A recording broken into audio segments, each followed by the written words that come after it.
కూడి వచ్చిన మీ అందరికీ ప్రభునేస్తున్నాలో వందనాలు.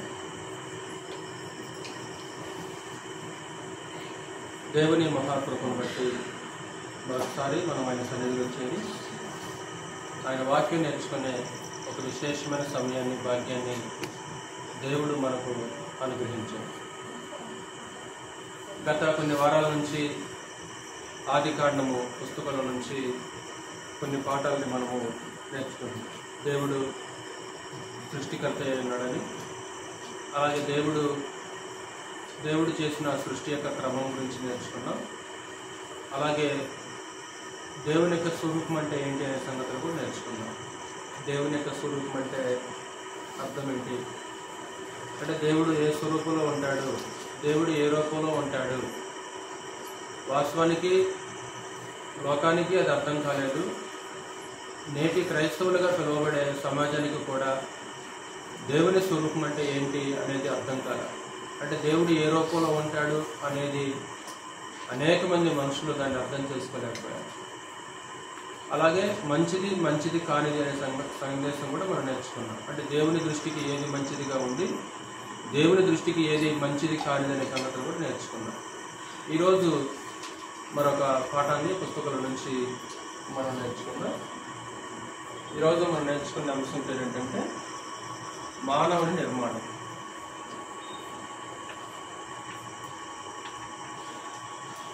మానవుని నిర్మాణం.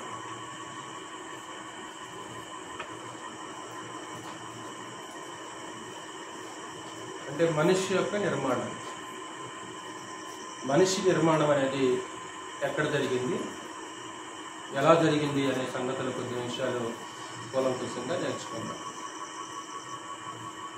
మానవ ఉనికికి, ఉత్పత్తికి మూలం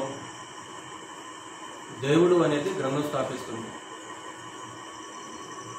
లోకంలో మానవ ఉత్పత్తికి సంబంధించి అనేక కథలు ఉన్నాయి, అనేక సిద్ధాంతాలు ఉన్నాయి. అవి ఏమాత్రం కూడా నమ్మదగిన సిద్ధాంతాలు కాదు, ఆధారము కలిగిన కథలు ఏమాత్రం కూడా కాదు. అంటే మనిషి యొక్క ఉనికికి, ఈ భూమి మీద మనిషి యొక్క ఉనికికి, మనిషి ఎలా ఉత్పత్తి అయ్యాడు ఈ భూమి మీద, ఈ భూమి మీదకి మనిషి రావటానికి కారకుడు ఎవరు అని మన గ్రంథాన్ని పరిశీలిస్తే దేవుడు అనే సంగతి మనకి అర్థమవుతుంది. అంటే సహజంగా మానవ నిర్మాణం గురించి సైన్స్ చెప్పే సిద్ధాంతాలు వేరే. తెలుసు కదా మీకు, సైన్స్ ఏం చెప్పుద్ది అనమాట. సైన్స్ చెప్పే సిద్ధాంతం ఏంటంటే మనిషి కోతి నుంచి వచ్చాడు. అంటే ఒక కోతి మనిషిలాగా పరిణామ క్రమము చెందింది, మనిషిలాగా పరిణామ క్రమము చెందింది, అలాగా మానవ ఉత్పత్తి జరిగింది, అలాగా మనుష్య జాతి విస్తరించింది అని లోకంలో అనేక మంది నమ్ముతుంటారు. అదే సిద్ధాంతాన్ని సైన్స్ కూడా బోధిస్తుంది. ఆ సిద్ధాంతాన్ని గ్రంథం పూర్తిగా కొట్టిపడేస్తారు. అది నమ్మదగింది కాదు, అది ఆధారరహితమైనది. అది ఆధారరహితమైనది. ఒక కోతి వేరు, మనిషి వేరు. కోతి ఒక జంతువు, మనిషి అలా కాదు, మనిషి అలా కాదు. ఇప్పుడేమైనా కోతులు మనుషుల్లాగా పరిణామ క్రమం ఏమైనా చెందుతున్నాయా? చెందట్లేదు. కోతులకి కోతులే పుడుతున్నాయి, మనుషులకి మనుషులే పుడుతున్నారు. అంటే పరిణామ క్రమం ఏమైనా ఆగిపోయిందా ఏంటి? ఇప్పుడు భూమి తిరగటం ఆగిపోలేదు, రాత్రింబగళ్ళు రావటం మానలేదు, పౌర్ణమి అమావాస్య రావటం మానలేదు, శీతాకాలం వేసవికాలం వర్షాకాలం రావటం మానలేదు. భూమి పుట్టిన దగ్గర నుంచి ఇవన్నీ కూడా క్రమంగా ఉన్నాయి. మరి మనిషి యొక్క పరిణామ క్రమం ఒక్కటే ఆగిపోయిందా? అదొక్కటే ఆగిపోయిందా? ఇప్పుడు ఒక కోతి నుంచి మనిషి వచ్చేస్తే ఇప్పుడు నేడు ఎందుకు అలా పరిణామ క్రమం చెందట్లేదు అనేది, ఆ ప్రశ్నకి సమాధానం అనేది వాస్తవానికి వాళ్ళ దగ్గర దొరకదు. కాబట్టి గ్రంథం దాన్ని సంపూర్ణంగా కొట్టిపడేస్తుంది. మరి మానవ ఉత్పత్తికి, ఉనికికి మూలం ఎవరని గ్రంథాన్ని అడిగితే గ్రంథం చెప్పే సమాచారం ఏంటంటే దేవుడు. మీకు అందరికీ తెలిసిన మాట కదా, అయినా చదువుతాం. ఆదికాండము 2వ అధ్యాయము 7వ వచనం చదువు ఒకసారి. ఆదికాండము 2వ అధ్యాయము 7వ వచనం. దేవుడైన యెహోవా నేల మంటితో నరుని నిర్మించి వాని నాసికారంధ్రములలో జీవవాయువును బోధగా నరుడు జీవాత్మాయను. దేవుడైన యెహోవా నేల మంటితో నరుని నిర్మించి, కాబట్టి నరుని యొక్క నిర్మాణకుడు ఎవరు అంటే దేవుడు.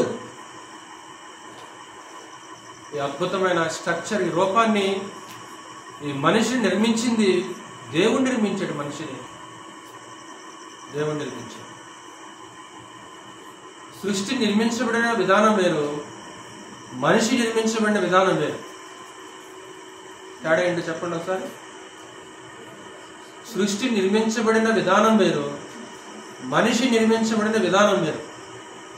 ఏంటో ఆ తేడా చెప్పండి ఒకసారి. సృష్టి ఏమో దేవుని వాక్కు చేత, ఆయన మాట చేత కలిగింది. మనిషి అలా కలగల. మనిషి కలుగునుగా కంటే కలిగాడా? కాదు. జలములు వేరుపరచునుగాక, వెలుగు కలుగునుగాక, ఆరిన నెల కనబడునుగాక. మరి మనిషిని సాక్షాత్తు పరమ తండ్రి తన స్వహస్తాలతో, ఆ పరమ తండ్రి తన స్వహస్తాలతో తయారు చేయబడిన వ్యక్తి మనిషి. ఒక అద్భుతమైన జన్మ, ఒక అద్భుతమైన నిర్మాణం, రూపం మనిషిది. అంటే ఎలా నిర్మాణం చేశాడు ఏంటి అనే సంగతులు మనం నేర్చుకుందాం. మనం బైబిల్ని ఈ 2వ అధ్యాయం 7వ వచనం పరిశీలించినప్పుడు మనిషి 2 భాగాలుగా మనకి కనిపిస్తుంది. ఇందులో మొట్టమొదటి పాయింట్ ఏంటంటే, మనిషి 2 భాగములు. మనిషి ఎన్ని భాగాలు? 2 భాగాలు. ఏమేంటిది? మనిషి 2 భాగాలు. ఏమేంటిది? సంఖ్యాకాండము 16వ అధ్యాయం. సంఖ్యాకాండము 16వ అధ్యాయం 22వ వచనం చదువు. మోషే మాట్లాడుతున్నాడు. 22వ వచనం.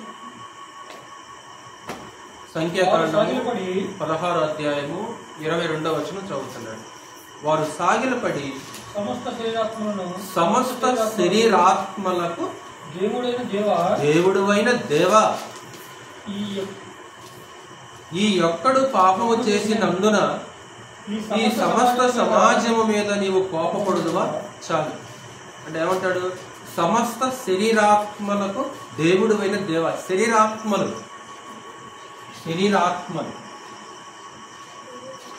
శరీరము ప్లస్ ఆత్మ. అంటే 2 భాగాలు ఏమేంటిది? 2 భాగాలు ఏమేంటిదంటే, 1 శరీరము, 2 ఆత్మ. శరీరాత్మలు కనిపించేది శరీరము, రూపం. ఈ శరీరం లోపల ఒక ఆత్మ, శరీరాత్మలు. యేసుక్రీస్తు వారు కూడా మాట్లాడుతూ, యేసుక్రీస్తు వారు ఏమన్నాడు? మత్తయి సువార్త 10వ అధ్యాయము 28వ వచనం. మత్తయి సువార్త 10వ అధ్యాయము 28వ వచనం. యేసుక్రీస్తు వారు ఏమన్నారు? మరియు దేహము ఆత్మ అన్నాడు యేసుప్రభువు వారు. 10:28 చదువు. మరియు ఆత్మను చంపనేరక దేహమునే చంపువారికి భయపడకుడి గాని ఆత్మను దేహమును కూడా నరకములో నశింపజేయగలవానికి మిక్కిలి భయపడుడి. అంటే ఈ వచనంలో మనకేమర్థం అవుతుంది? దేహము ఆత్మ అని 2 పదాలు యేసుక్రీస్తు వారు పలికాడు. అంటే మనిషి ఎన్ని భాగాలు అంటే, మనిషి 2 భాగాలుగా కనపడుతుంది. ఒకసారి బొమ్మ చూడండి. ఒకసారి మీకు తెలిసిందే, దేహము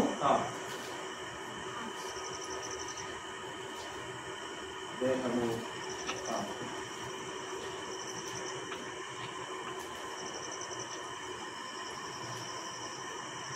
ఇది దేహం, శరీరం.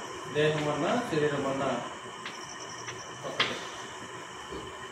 ఆత్మ ఆత్మ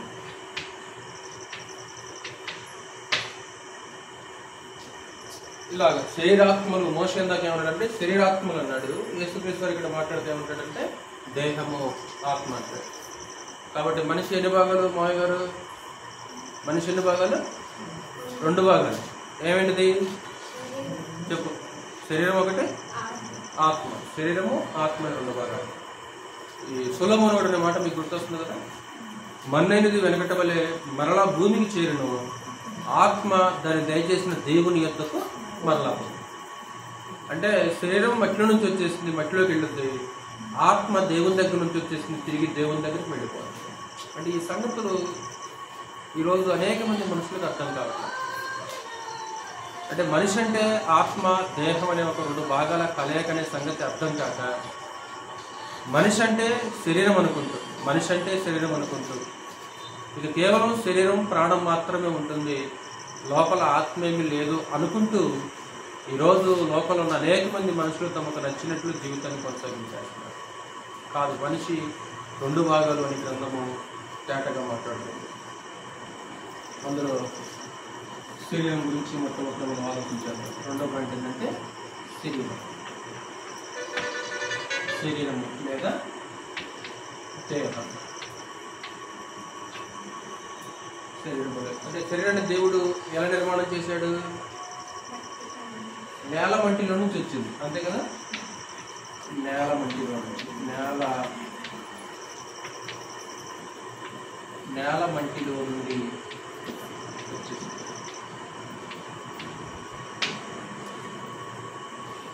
అంటే దేహం, మనం ధరించుకున్న ఈ దేహము, మన శరీరం ఎక్కడి నుంచి వచ్చేసిందంటే మట్టిలో నుంచి వచ్చేసింది. ఇందాక మనం చదివాం ఆది కాండం 2:7. చూడకుండా చెప్పండి ఒకసారి మరలా. దేవుడని యెహోవా నేల మంటితో నరుని నిర్మించు. నేల మంటితో. పాపం చేసిన తర్వాత కూడా ఆదాముతో ఒక మాట అంటాడు, నీవు మన్నే గనుక తిరిగి మన్నైపోదు, నువ్వు మన్ను. అంటే ఈ దేహం, ఈరోజు మనం ధరించుకున్న ఈ దేహం ఎక్కడి నుంచి వచ్చేసిందంటే మట్టిలో నుంచి వచ్చింది. మట్టిని తీసుకుని దేవుడు నిర్మాణం చేశాడు. అందుకే గ్రంథం దేవుణ్ణి ఒక కుమ్మరిగా చూపిస్తుంది. దేవుణ్ణి కుమ్మరి చేతిలో పాత్రలు ఎవరు? మనం. ఒక పాట కూడా పాడతాం, కుమ్మరి ఓ కుమ్మరి జగదుత్పత్తి దారిని పాడతాం. అంటే ఆ మహాదేవుడు ఏమైనాడంటే, ఆ మహాదేవుడు కుమ్మరి ఉన్నాడు. ఆ కుమ్మరి చేతిలో తయారు చేయబడిన పాత్రలు ఎవరంటే మనమే. తనకు నచ్చినట్లు పరమ తండ్రి ఆ మట్టితోటి రూపాన్ని తయారు చేసుకున్నాడు. చిన్నప్పుడు మనం కూడా ఏం చేసేవాళ్ళం? బంకమట్టితోటి. ఈ రోజు అంటే మర్చిపోయారు. సుమారు 15 సంవత్సరాల క్రితం, 20 సంవత్సరాల క్రితం, 20 years బ్యాక్ వెళ్ళేవారు. 20 సంవత్సరాల క్రితం ఆ బంకమట్టితో కూడా మనం ఏం చేసేవాళ్ళం అనమాట. ఆ బంకమట్టి తీసుకొని ఏం చేసేవాళ్ళం అంటే ఆడుకోవడానికి కొన్ని వస్తువులు తయారు చేసేవాళ్ళు. అలాగా పరమ తండ్రి జిగట మట్టి తీసుకొని ఏం చేశారంటే ఒక అద్భుతమైన రూపాన్ని నిర్మాణం చేశారు. జిగట మన్ను అని మాట్లాడుతుంటాడు. చదువుదాం అన్నమాట. యోబు గ్రంథం 10వ అధ్యాయం చూడు ఒకసారి. యోబు గ్రంథం 10వ అధ్యాయం. యోబు గ్రంథం 10వ అధ్యాయం 8 నుంచి 11 వచనాలు చదివితే అద్భుతంగా మాట్లాడుతుంటాడు యోబు. చదువు. నీ హస్తములు, యోబు గ్రంథం 10వ అధ్యాయము 8వ వచనం. నీ హస్తములు నాకు అవయవ నిర్మాణము చేసి నన్ను రూపించి ఉన్నను. నీవు నన్ను మృంగివేచున్నావు. నీ హస్తములు నాకు అవయవ నిర్మాణము చేసి. నీ హస్తములు అంటే మన దేహాన్ని, మన అవయవాలను నిర్మాణం చేసింది దేవుడు. కొంతమంది వంక పెడుతుంటారు, మనుషుల్ని భలే వంక పెడుతుంటారు కొంతమంది. ఎక్కడ లేని ఒక్కలు పెడుతుంటారు. నాకు ఆ మాటలు ఏంటంటే మండిపోతుంది నాకైతే. ఇప్పుడు ఎవరు చేశారు? రూపాన్ని ఎవరు చేశారు? అంటే దేవుడు చేసిందని కూడా ఒప్పుపడతావా నువ్వు? నీకు నచ్చకపోతే నువ్వు గమ్మున ఉండాలా? నచ్చకపోతే మెలకొని ఉండాలా? కాబట్టి దేవుడు చేసిన రూపం అది, ఆయన చేతిలో పాత్ర అది. తనకు నచ్చినట్లు ఆ పాత్రను చేసుకున్నాడు. ఆయన తనకు నచ్చినట్లు ఆ పాత్రను చేసుకున్నాడు. వంకలు పెట్టేస్తున్నాడు. ఆయన దేవుడు ఇచ్చింది. ఇప్పుడు ఆయన ఏమైనా తయారు చేసుకున్నా అలాగా? ఆయన చేసుకున్నాడా లేకపోతే వాళ్ళ అమ్మ వాళ్ళ అన్న ఏమైనా తయారు చేశారా? కాదు కదా. నీ హస్తములు నా అవయవ నిర్మాణం చేసి తర్వాత నెక్స్ట్ 9వ వచనం. జిగట మన్నుగా నున్న నన్ను నీవు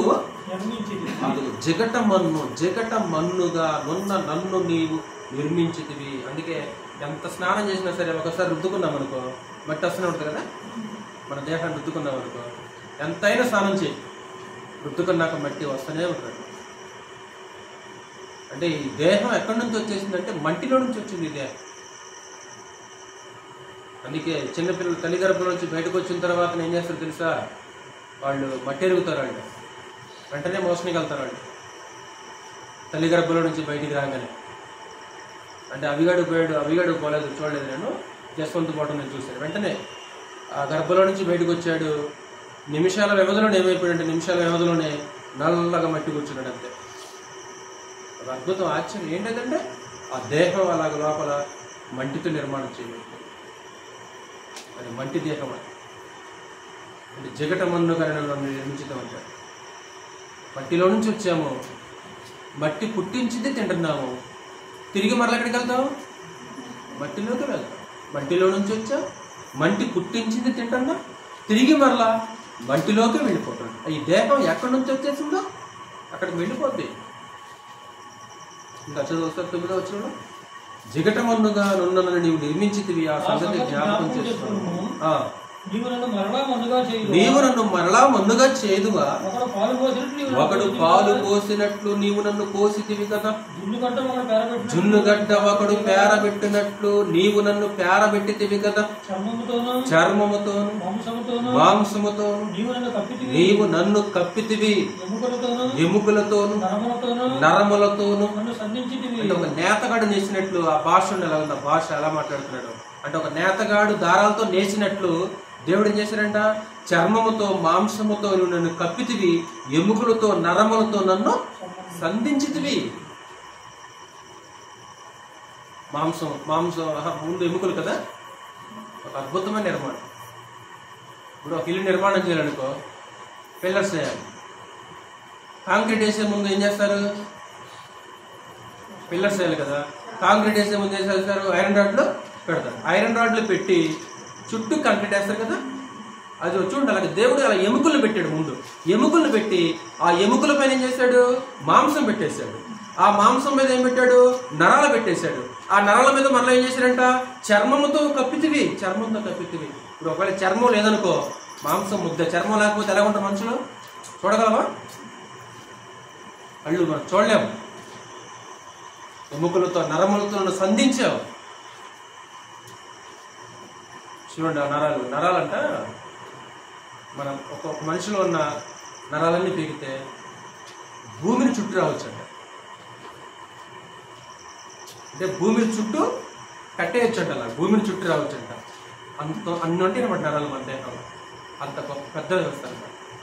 అంటే లాగితే ఎంత పొడుగు వచ్చేస్తుంది. ఇప్పుడు భూమిని చుట్టూ రావడం అంటే, ఇప్పుడు భూమి చుట్టుకోవాలి ఎంత?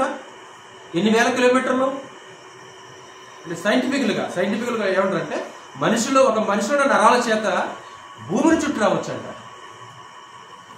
అంటే అంత గొప్పగా దేవుడు ఏం చేశాడంటే శరీరాన్ని నిర్మాణం చేశాడు. దేవుని చేతులు రూపించబడి 119 కీర్తన 119 కీర్తన 119 కీర్తన 73వ వచనం చూడండి సార్. 73వ వచనంలో 119వ కీర్తన 73వ వచనం. నీ చేతులు నన్ను నిర్మించి నాకు రూపు ఏర్పరచెను. నీ చేతులు నన్ను నిర్మించి నాకు రూపు ఏర్పరచెను. ఎవరండి ఈ పెయింటర్ బలేసాడు బొమ్మ? ఎవరు ఉన్నారు తమ్ముడు? గొప్ప పెయింటర్ ఎవరు పేరున్నారు? పికాసోనా? ఆయన ఎవరో ఉన్నారు వరల్డ్లో పెయింటర్ ఒకప్పుడు. అద్భుతం. ఆయన డ్రాయింగ్ వేసాడు అనుకో, ఆ రూపం గీసాడు అనుకో, అసలు మనుషులుగా మైమర్చిపోవచ్చు. మరి ఈ రూపాన్ని ఇచ్చింది ఎవరు? ఈ రూపాన్ని ఇచ్చింది ఎవరు? రూపం చూసి మురిసిపోతుంటాం కదా, పిల్లలు చూసి మురిసిపోతుంటాం మనం. అబ్బా ఎలా చక్కగా కుట్టాడంటే, ఆ రూపుని ఇచ్చింది ఎవరి చేతులంట? దేవుని చేతులు. నీ చేతులను నిర్మించిన రూపు ఏర్పరిచిన మాట్లాడుతుంటాం. అంటే ఆయన కుమ్మరి, మనము మట్టిగా పాత్రలతో దేవుడు తయారు చేసి కట్టుకుంటాం. యెషయా గ్రంథం చూడండి ఒకసారి. మరలా యెషయా గ్రంథము 64 అధ్యాయం. యెషయా గ్రంథము 64 అధ్యాయము 8వ వచనం.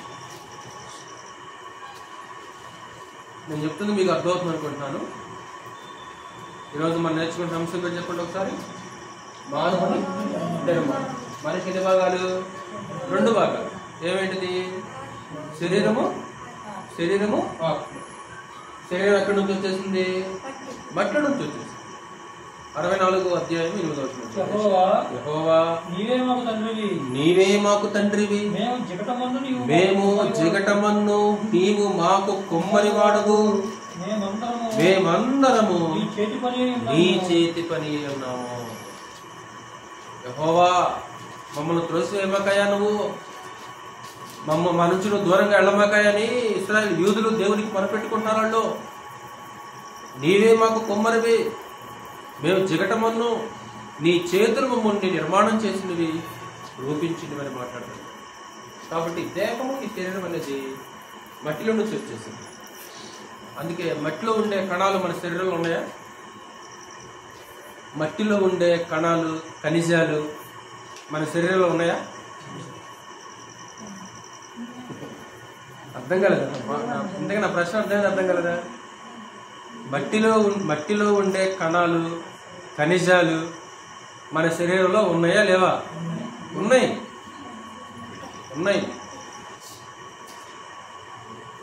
మట్టిలో కాల్షియం ఉంటుంది కదా, మట్టిలో కాల్షియం ఉంటుంది. ఎముకలు నొప్పి పడుతున్నాయి సార్ ఇక్కడ అంటే డాక్టర్ గారు ఏమంటారు? కాల్షియం తగ్గిందమ్మా, కొంచెం పాలు తగ్గదు, కొంచెం తల తిరుగుతుంది డాక్టర్ గారు అంటే నీకు పొటాషియం తగ్గిందమ్మా, అరటిపండు తిను. పొటాషియం ఉందా? మట్టిలో పొటాషియం వేస్తావుగా ఉరికి ఇంకొంచెం కొన్ని రోజుల్లో ఈయన గింజ వేస్తానికి ఏం చేస్తారు? పొటాషియం అది మట్టిలో ఉంటుంది. కాకపోతే ఆ మట్టి పాడైపోవటం వల్ల ఏం జరుగుతుందంటే ఇదిగో కృత్రిమంగా తయారైపోయిన పొటాషియం. ఆల్రెడీ మట్టిలో పొటాషియం ఉంటుంది. పొటాషియం కానీ కాల్షియం కానీ. మట్టిలో ఇనుము ఉంది కదా, ఇప్పుడు ఇనుముని ఎక్కడ నుంచి చేస్తున్నారు? మట్టిలో నుంచి చేస్తున్నారు. మన మాడిలో ఇనుము ఉందా? మరి ఉంది. ఐరన్ లోపం ఉంది నీకు, అందుకే నీ చేతులు తెల్లగా ఉన్నాయి. ఏంటంటే రక్తహీనత, నీకు ఇనుము తగ్గింది నీకు బాడీలో. ఐరన్ ట్యాబ్లెట్ ఇస్తారు కదా గర్భిణీ స్త్రీలకి. మట్టిలో ఆక్సిజన్ ఉంటుంది, కార్బన్ డైఆక్సైడ్, నత్రజన్ ఉంటుంది. నత్రజన్ అంటే యూరియా తమ్ముడు. నైట్రోజన్ అంటాడు. నైట్రోజన్ అంటే అది వేరే, యూరియా నత్రజన్ ఉంటుంది. అంటే మట్టిలో ఎలాంటి ఖనిజాలు, లవణాలు, కణాలు ఉన్నాయో ఈరోజు మన దేహంలో కూడా ఉన్నది. మట్టిలో ఉప్పు ఉంటుంది, ఇదిగో మన దేహంలో కూడా ఉంటుంది అన్నమాట. ప్రతిదీ కూడా మన దేహం. కాబట్టి ఒక అద్భుతమైన నిర్మాణము ఈ దేహం. అందుకు దీన్ని ఇంకా ఏమంటే బాహ్య పురుషుడు అన్నాడు బైబిల్. బాహ్య పురుషుడు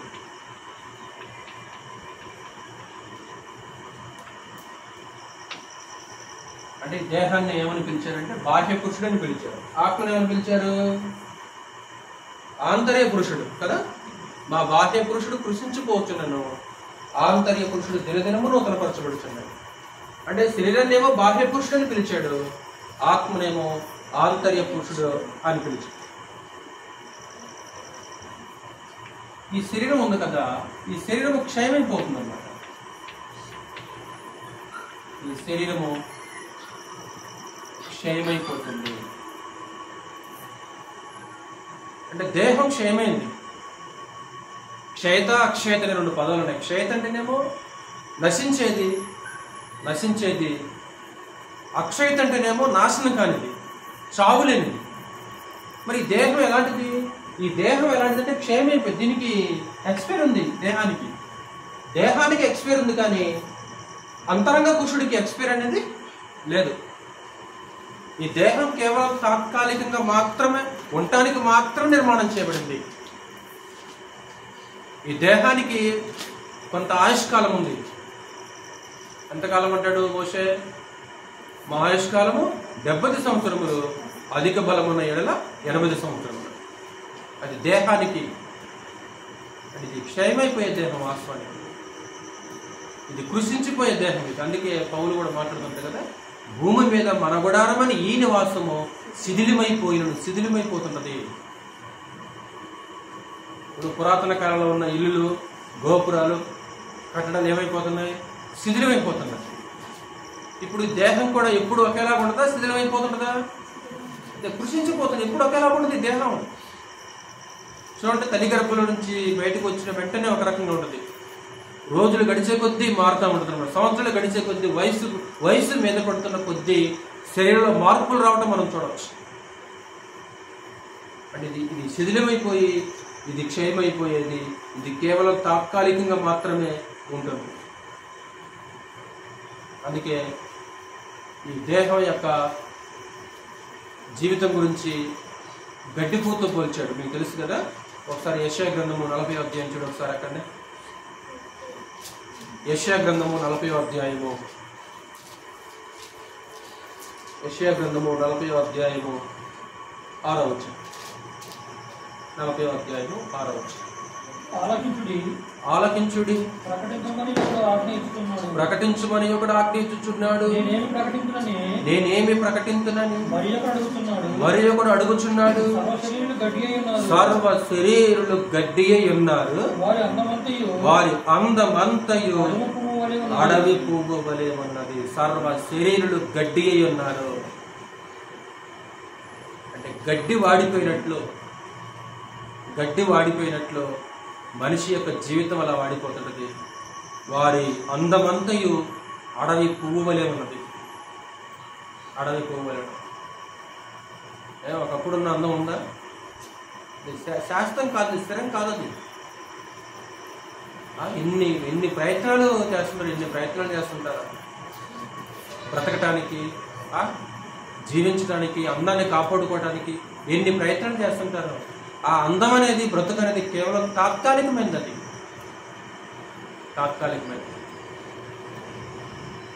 అది శాశ్వతమైనది, స్థిరమైనది కాదు. అది అంటే బాహ్య సౌందర్యం కంటే అంతరంగ సౌందర్యం అనేది చాలా మేలైనది. కానీ విచిత్రంగా మనకి ఇన్ని తెలిసినా సరే మనం ఏం కోరుకుంటామంటే కేవలం బాహ్య సౌందర్యాన్ని మాత్రమే మనం కోరుకుంటాం. అంతరంగ సౌందర్యాన్ని మనం కోరుకోలేం. దేవుడు మెచ్చేది బాహ్య సౌందర్యం కాదు, దేవుడు మెచ్చేది అంతరంగ సౌందర్యాన్ని దేవుడు కోరుకుంటాడు. బాహ్య సౌందర్యానికి అవసరం లేదు. అది నీకు నాకు మాత్రమే. అంటే మనుషులకు అర్థం కాలేదు కాబట్టి ఆ సౌందర్యాన్ని మెచ్చుకుంటారు. అంతరంగ సౌందర్యాన్ని ఏం చేస్తుంటారంటే పెద్దగా లెక్క చేయరనమాట. అర్థమైన ఏం చేస్తారంటే ఏమమ్మా అన్నం కొట్టుకొని తింటావమ్మా అంటుంటాం. అవును కదా, ఏమమ్మా అన్నం కొట్టుకొని తింటావా? బుద్ధి కావాలి. కానీ పెళ్ళప్పుడు చూస్తారు కదా, వివాహం అప్పుడు మొట్టమొదటి చూసేది ఏంటనమాట? వివాహాలు మొట్టమొదటి చూసేది ఏంటంటే అందం, సౌందర్యం, అంతే. రంగు. మా కూతురికి సరిపోయే రంగేనా, మా కొడుకు సరిపోయే రంగేనా అని బాహ్యంగా చూస్తుంటారు. ఈ బాహ్యమైనది కూడా క్షయమైనది. అందుకే యేసుక్రీస్తు ఒక మాట అంటాడు, ఆత్మయే జీవింప చేయుచున్నది, శరీరము కేవలము నిష్ప్రయోజనము. చదువు ఆ మాట కూడా లేకుంటే యోహాను సువార్త 6వ అధ్యాయము,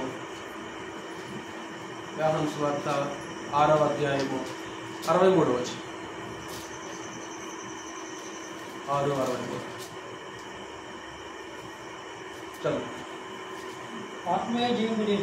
ఆత్మయే జీవింప చేయుచున్నది, శరీరము కేవలం నిష్ప్రయోజనము. అంటే తాత్కాలికమైనది, క్షయమైపోయేది, నశించిపోయేది, కృషించిపోయేది. మనం మనసు పెట్టాల్సింది దాని మీద కాదు. అలాగని ఆరోగ్యాన్ని చెడగొట్టుకోమని అర్థం కాదు. మనం దృష్టి పెట్టాల్సింది, మనసు పెట్టాల్సింది, ప్రేమించాల్సింది దేహాన్ని కాదు.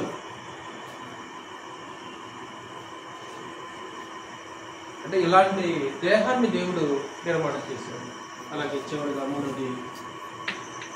పాయింట్ ఆత్మ.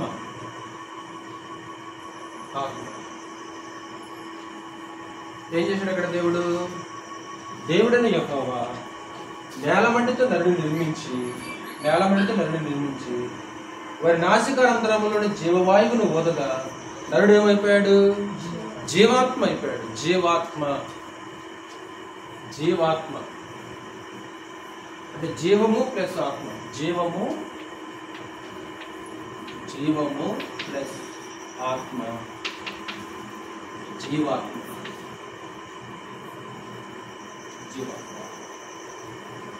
అంటే మొట్టమొదటిగా దేవుడు ఏం చేశాడంటే ఒక బొమ్మను చేశాడు. ముందు దేవుడు మొట్టమొదటిగా ఒక మట్టితో బొమ్మను చేశాడు. బొమ్మ ఎలాంటి బొమ్మ తెలుసు కదా మీకు? మనం రెడీమేడ్ షాపుల్లోకి వెళ్ళామనుకో, ఆ గ్లాసుల ముందు కొన్ని బొమ్మలు నిలబడి డ్రెస్లు వేసి ఉంటాయి అన్నమాట. అంటే అలాగా పరమదేవుడు ఏం చేశారంటే జిగట మట్టి తీసుకొని మొట్టమొదట ఒక బొమ్మను చేశాడు. దానికి జీవం లేదు, దానికి ప్రాణం లేదు. ఎప్పుడైతే పరమదేవుడు ఆ బొమ్మ యొక్క నాసికారంధ్రములో నుంచి జీవవాయువును ఊదాడో నరుడు జీవాత్మ అయిపోయాడు. అంటే దేవుడు ఈ బొమ్మ లోపలికి ఆత్మను పంపించేశాడు, జీవాత్మను పంపించేశాడు దేవుడు. ఎప్పుడైతే జీవాత్మ బొమ్మలోకి వెళ్ళిపోయిందో ఇక ఆ బొమ్మ లేచి నడవటం ప్రారంభించింది, మాట్లాడటం ప్రారంభించింది, పనులు చేసుకోవడం ప్రారంభించేసింది. ఒకవేళ జీవాత్మ అనేది లేదనుకో ఈ బొమ్మ ఏ పని చేయదు. జీవాత్మ అనేది లేకపోతే ఈ దేహం, ఈ బొమ్మ ఏ పని చేసే అవకాశము లేదు. ఎందుకంటే జీవాత్మ వెళ్ళిపోయాడు. అది శవం అనమాట. అది శవం, అది ఏమీ చేయలేదు. అంటే దేవుడు అలాగా జీవాత్మని చేశాడు. ఆ ఆత్మని ఆంతర్య పురుషుడు అంటారు.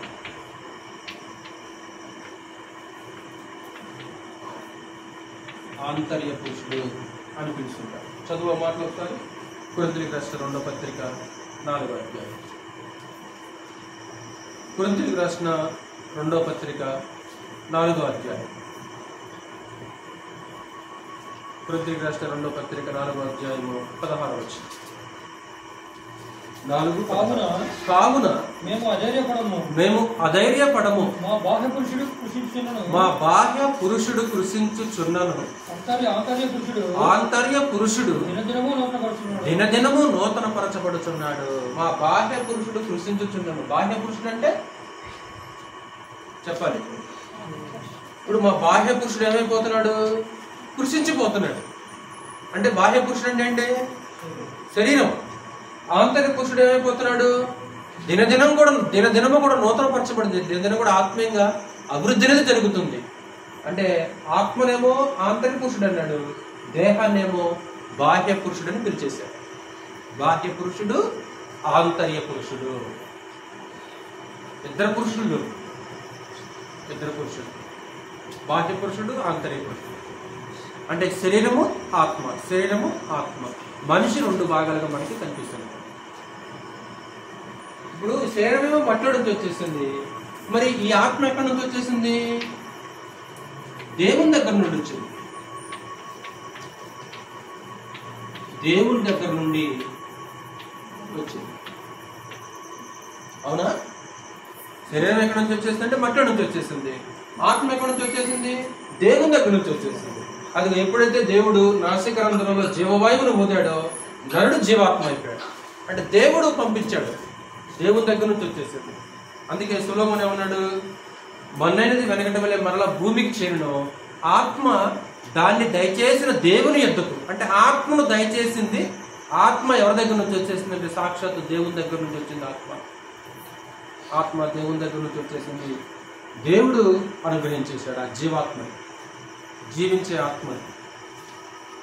ఒకసారి యెషయా గ్రంథము 42వ అధ్యాయం చూడండి. యెషయా గ్రంథము 42వ అధ్యాయం. దేవుడు ఏం చేస్తుంటంట? జీవాత్మను అనుగ్రహించాడని మాట్లాడుతుంటాడు. యెషయా గ్రంథము 42వ అధ్యాయము 5వ వచనం చూడు ఒకసారి. 42వ అధ్యాయము 5వ వచనం. ఆకాశములను సృజించి వాటిని విశాలపరిచి భూమిని అందులో పుట్టిన సమస్తమును పరచి దాని మీదనున్న జనులకు ప్రాణమును దానిలో నడుచు వారికి జీవాత్మను ఇచ్చుచున్న దేవుడైన యెహోవా ఇలాగూ సెలవిచ్చుచున్నాడు. జీవాత్మనిచ్చాడు దేవుడు. కేవలం ఆనాడు ఆదాముకు మాత్రమే కాదు, కానీ ఆదాము ద్వారా ఈ భూమి మీద పుడుతున్న ప్రతి వ్యక్తి భూమి మీద పుడుతున్న ప్రతి వ్యక్తికి దేవుడు ఏం చేస్తున్నాడంటే జీవాత్మనిస్తున్నాడు. దాని మీద ఉన్న జీవులకు ప్రాణమును దానిలో నడుచు వారికి జీవాత్మనిచ్చుచున్న దేవుడని యెహోవా. ఎప్పుడైతే ఆ జీవాత్మ అనేది లోపలికి వెళ్ళిపోయిందో ఒక విచక్షణ జ్ఞానం కలిగిన వ్యక్తిగా మనిషి ఉండటం ప్రారంభించేసి మాట్లాడటం. జంతువులకు జీవాత్మ ఉండదు, గుర్తుంచుకోండి. జంతువులకు ఆత్మ ఉండదా? జంతువులకు కానీ పక్షులకు కానీ ఆత్మ ఉండదు. ఆత్మ ఎవరికి ఉండదు? కేవలం మనిషికి మాత్రమే ఉంటుంది అనమాట, జంతువులకు ఉండదు. అందుకే సృష్టి వేరు, మనిషి వేరు. సృష్టి నిర్మాణం జరిగిన తీరి వేరే, మనిషి నిర్మాణం జరిగిన తీరి వేరు. మనిషి శ్రేష్టమైన వ్యక్తి, దేవుని స్వరూపం, దేవుని పోలికలు పుట్టినవాడు. ఇంకొక మాట చదువుదామా? ఇర్మియా గ్రంథం కూడా ఒకసారి 38వ అధ్యాయం. ఇర్మియా గ్రంథం 38వ అధ్యాయంలో కూడా దేవుడు మనుషులకు ఏమిస్తాడంట? జీవాత్మనిస్తాడని మాట్లాడతాడు. ఇర్మియా గ్రంథము 38వ అధ్యాయము 16వ వచనం.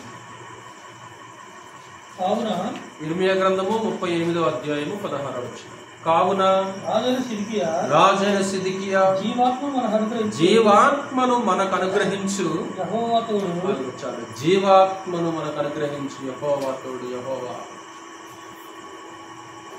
కాబట్టి ఆ పరమ తండ్రి మట్టితో ఒక బొమ్మను చేసి దానిలోనికి జీవాత్మను చేస్తాడు. ఇప్పుడు దేహం క్షయమైపోతుంది, ఆత్మ మాత్రం శాశ్వతమైంది. ఆత్మ శాశ్వతమైంది. ఈ దేహం క్షయమయ్యేది, కానీ ఆత్మ క్షయమైపోయేది కాదు. ఆత్మ క్షయం కాదు, ఆత్మ నాశనం కాదు. దేహం నాశనం అయిపోద్ది, శరీరం నాశనం అయిపోద్ది, కానీ శరీరం లోపల ఉన్న ఈ ఆత్మ ఉంది కదా, ఈ ఆత్మకి నాశనం అనేది లేదు, ఈ ఆత్మకి చావు అనేది లేదు, ఈ ఆత్మకి అంతం అనేది లేదు. అంతం అనేది. అందుకే పౌలు ఒక మాట అంటాడు, 2 కొరింథీ 4వ అధ్యాయము 18వ వచనం చదువుతాం. 2 కొరింథీ 4వ అధ్యాయము 18వ వచనం. 2 కొరింథీ 4వ అధ్యాయం 18. క్షణమాత్రముండు మా చులకని శ్రమ మా కొరకు అంతకంతకు ఎక్కువగా నిత్యమైన మహిమా భారమును కలగజేయుచున్నది. ఏలయనగా దృశ్యమైనవి అనిత్యములు, అదృశ్యమైనవి నిత్యములు. అనిత్యం అంటే అర్థం ఏంటి? అనిత్యం అంటే అనిత్యములు ఉన్నాయి కదా అక్కడ. అనిత్యం అనే మాటకి అర్థం ఏంటి? అనిత్యము, నిత్యము రెండు వ్యతిరేక పదాలు. నిత్యం అంటే ఏంటిది? అనిత్యం అంటే ఏంటిది చెప్పు. నిత్యం అంటేనేమో ఎల్లప్పుడూ చిరకాలం ఉంటుంది, అనిత్యం అంటేనేమో కొంతకాలం ఉంటుంది. ఇప్పుడు ఇంతకీ ఏది కొంతకాలం ఉంటుంది, ఏది చిరకాలం ఉంటుంది? దృశ్యమైందేమో కొంతకాలం ఉంటుందంట, అదృశ్యమైందేమో చిరకాలం ఉంటుంది, అంతే కదా. దృశ్యమైనవి అనిత్యములు, అదృశ్యమైనవి నిత్యములు. దృశ్యమైందంటే అర్థం ఏంటి? ఇప్పుడు దృశ్యమైందంటే కంటికి కనిపించేది, అదృశ్యమైందంటేనేమో కంటికి కనిపించేది. ఇప్పుడు ఈ రెండిట్లో దేహం, ఆత్మ ఉంది కదా, ఈ రెండిట్లో ఏది కంటికి కనిపిస్తుంది, ఏది కంటికి కనపట్లేదు? దేహం కంటికి కనిపిస్తుంది, ఆత్మ కంటికి కనిపిస్తుందా? కనిపించట్లా. అంటే దృశ్యమైనదేమో దేహం, అదృశ్యమైనదేమో ఆత్మ. దృశ్యమైనవి అనిత్యములు, అంటే దేహం కొంతకాలం ఉంటది. అదృశ్యమైనవేమో నిత్యములు, అంటే ఆత్మ అదృశ్యమైనది కదా, అవునా కదా? ఆత్మ అదృశ్యమైనది. మరి ఆత్మ ఎంతకాలం ఉంటది? అంటే నరదేహానికి చావు ఉంది, కానీ నరుడికి చావు అనేది లేదు. నరదేహానికి చావు ఉంది, నరునికి చావు లేదు. నరదేహం క్షయమైపోద్ది, నరుడు క్షయమైపోడు. క్షయమైపోయేవాడు కాదు నరుడంటే. ఎందుకంటే నరుడు ఎవరి స్వరూపం, ఎవరి పోలికలో పుట్టాడు? దేవుని స్వరూపం, దేవుని పోలికలో పుట్టిన నరుడు క్షయం కాడు, నాశనం కాడు, అంతం కాడు. కేవలం ఈ దేహం మాత్రమే క్షయమైపోతుంది తప్ప ఆత్మ, అసలు నరుడు క్షయమైపోయేవాడు కాదు. ఈ సంగతి ప్రపంచానికి, మనుషులకి అర్థం కాక మనిషి అంటే శరీరం అనుకుంటూ శరీర సంబంధంగా జీవితాన్ని కొనసాగించేస్తూ కేవలం శరీరం కోసం బ్రతుకుతూ శరీరాన్ని పెంచి పోషించుకుంటారు తప్ప ఆత్మ గురించి ఆలోచించే మనుషులు ఎంతమంది?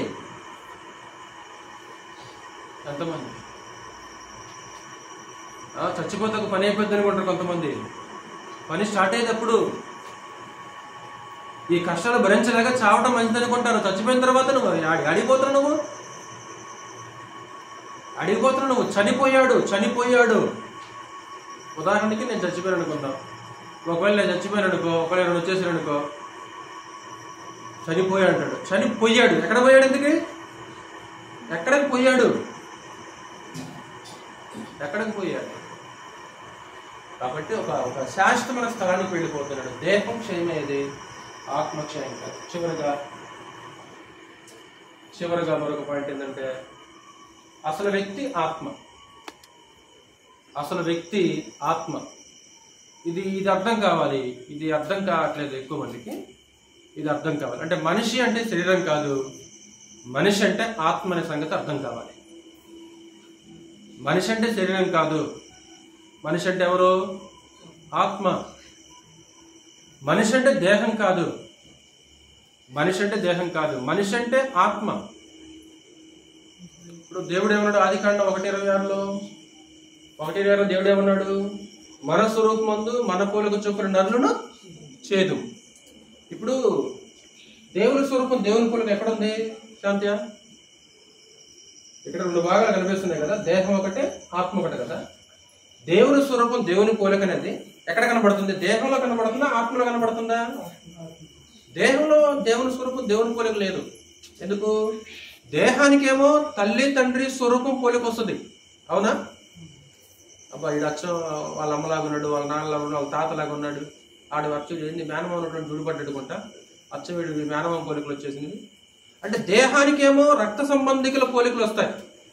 ఈ దేహం లోపల ఆత్మ ఉంది చూడు, ఈ ఆత్మ ఎవరి పోలికలో ఉంది? ఈ ఆత్మ దేవుని పోలికలో ఉంది. ఈ ఆత్మ దేవుని యొక్క స్వరూపంలో ఉంది. అంటే మనిషి దేవుని యొక్క స్వరూపంలో చేపట్టాడు, మనిషి దేవుని స్వరూపంలో చేపట్టాడు. దేవుని స్వరూపం ఏంటిదంటే దేవుని స్వరూపము ఆత్మ. దేవుని స్వరూపము ఆత్మ అయినప్పుడు మనిషి కూడా ఏమైపోతాడప్పుడు? మరి కన్ఫ్యూజ్గా ఉందా? అర్థమవుతుందా? ఏమర్థం కావట్లేదా? చివరి పాయింట్ విసిగించను, ఒక 5 నిమిషాల్లో ముగించేస్తాను. చివరిగా మనం ఆలోచిస్తున్న పాయింట్ ఏంటంటే మనిషి అంటే శరీరం కాదు, మనిషి అంటే ఆత్మ. సులువుగా దీన్ని అర్థం చేసుకోవచ్చు. ఎలాగా? మరలా చెప్తున్నాను. మనిషి ఎవరి స్వరూపంలో ఉన్నాడు? దేవుని స్వరూపం. ఎందుకు? దేవుని స్వరూపం ఏంటిది? ఆత్మస్వరూపం. ఇప్పుడు దేవుడు ఆత్మ అయినప్పుడు, తన స్వరూపంలో మనిషిని చేసినప్పుడు, ఇప్పుడు మనిషి కూడా ఏమంటాడు? అంతే కదా. కాబట్టి మనిషి అంటే ఆత్మ, మనిషి అంటే శరీరం కాదు. జయరాజు అంటే శరీరం కాదు, శరీరం లోపల జయరాజు ఉన్నాడు. శ్రవణ్ అంటే శరీరం కాదు, శరీరం లోపల శ్రవణ్ ఉన్నాడు. దేహం లోపల ఉన్న వ్యక్తి అసలు వ్యక్తి. దేహం మనిషి కాదు, దేహం నరుడు కాదు. ఉదాహరణ, నేను చనిపోయాను అనుకో, జయరాజు లేడయ్యా, వెళ్ళిపోయాడయ్యా అంటారు అనమాట. మరి దేహం కనబడదు అక్కడ? మరి కనపడే దేహం జయరాజు కదా? కాదు. కనపడే దేహం జయరాజు కాదు. మరి ఎవరు? జయరాజు మనకు లేడాయా, ఇప్పుడు దాకా మనతో ఉన్నాడు, మనల్ని విడిచిపెట్టి వెళ్ళిపోయాడా అంటాడు అన్నమాట. అంటే దేహం కనపడుతుంది, ఆత్మ కనపడదు. అంటే వెళ్ళిపోయిన వాడు అసలు వ్యక్తి, వెళ్ళిపోయిన వాడు అసలు మనిషి. కాబట్టి మనిషి ఎక్కడ నివసిస్తుందంటే మనిషి దేహంలో నివసిస్తున్నాడు. దేహం మనిషి కాదు, కానీ దేహం లోపల ఉన్న వ్యక్తి మనిషి అన్నమాట. దేహం లోపల మనిషి నివసిస్తున్నాడు. అంటే బట్టలు తొడుక్కున్నట్లు మనిషి దేహాన్ని తొడుక్కున్నాడు. బట్టలు తొడుక్కున్నట్లు మనిషి దేహాన్ని తొడుక్కున్నాడు. ఇందాక యోబు దగ్గర ఒక మాట చదివాం. యోబు ఏమన్నాడు? జిగట మన్నుగా నన్ను నీవు నిర్మించితివి, చర్మముతో మాంసముతో నీవు నన్ను కప్పితివి. చర్మముతో మాంసముతో నన్ను కప్పావు. అంటే చర్మం మాంసం యోబు కాదు, చర్మం మాంసము యోబు కాదు. మరి ఎవరు యోబు? ఎవరై అంటే ఆ చర్మము మాంసము లోపల ఉన్న వ్యక్తి యోబు. చర్మం మాంసం లోపల, ఈ దేహం లోపల ఉన్న వ్యక్తి యోబు తప్ప ఈ చర్మం మాంసంతో కూడుకున్న వ్యక్తి యోబు కాదు. యోబు ఒక్కడు మాత్రమే కాదు. మనిషి అంటే ఈ మాంసం ముద్ద కాదు. మనిషి అంటే ఈ దేహం లోపల, ఈ శరీరం లోపల ఉన్న వ్యక్తి. మనిషి దేహంలో నివసిస్తున్నాడు, దేహంలో నివసిస్తున్నాడు. బట్టలు తొడుక్కున్నట్లు మనిషి దేహాన్ని తొడుక్కున్నాడు. బట్టలు మాసిన తర్వాత విడిచేసినట్లు ఒకరోజు ఈ దేహాన్ని విడిచిపెట్టి మనిషి వెళ్ళిపోవాలి. చివరిగా ఒకసారి చదువుమాట 2 కొరింథీ చూడండి ఒకసారి 5వ అధ్యాయంలో. 2 కొరింథీ 5వ అధ్యాయం.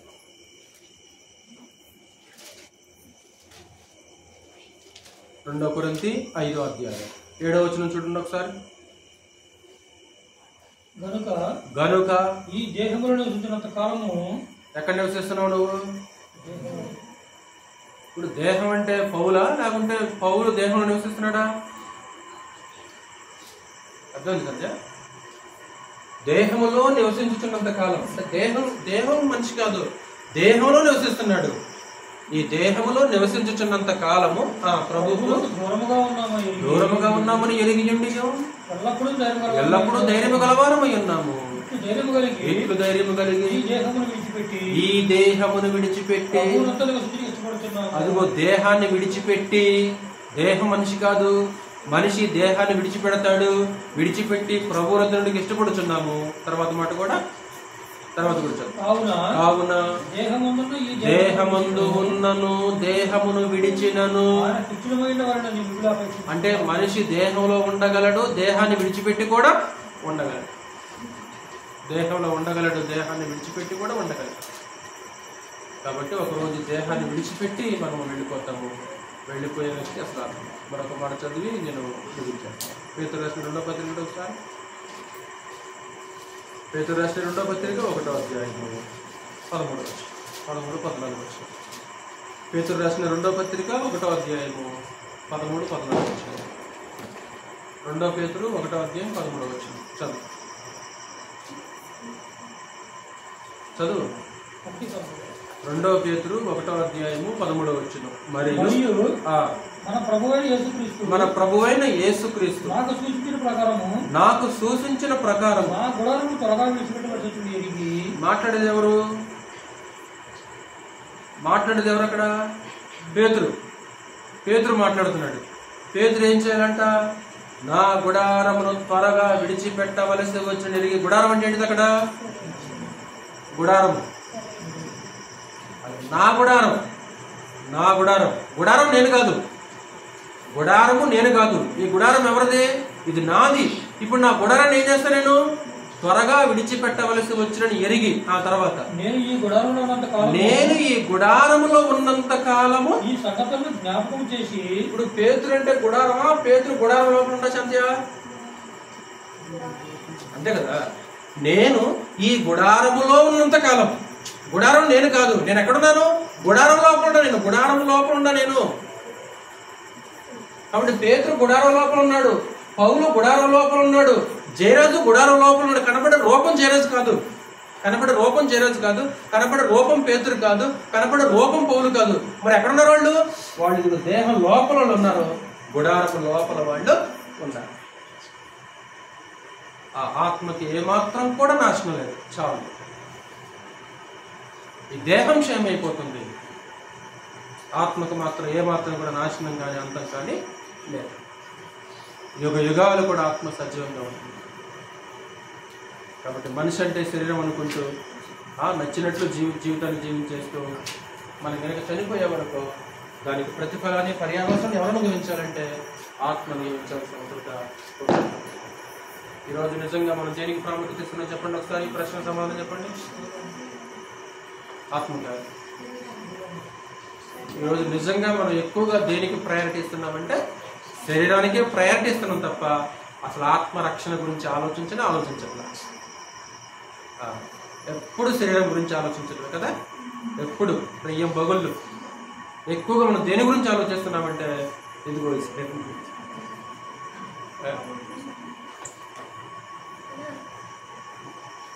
ఇంట్లో ఉన్న వస్తువులన్నీ కూడా శరీరం కోసమే కదా, శరీరం కోసం అయితే ఎన్నెన్ని కొనుక్కుంటాం, ఎంతైనా ఖర్చు చేస్తాం.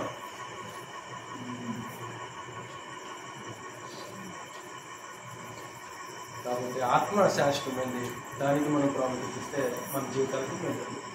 నేను గురించి చేస్తాను సార్, బోటికి చూడండి.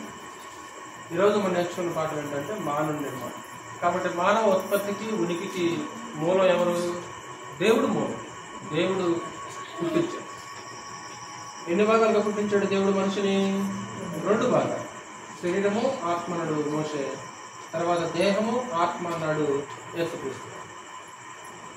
శరీరం ఎక్కడి నుంచి వచ్చేసింది? మట్టి నుంచి వచ్చేసింది. అది జగమని సత్యం అందరూ తెలుసారు.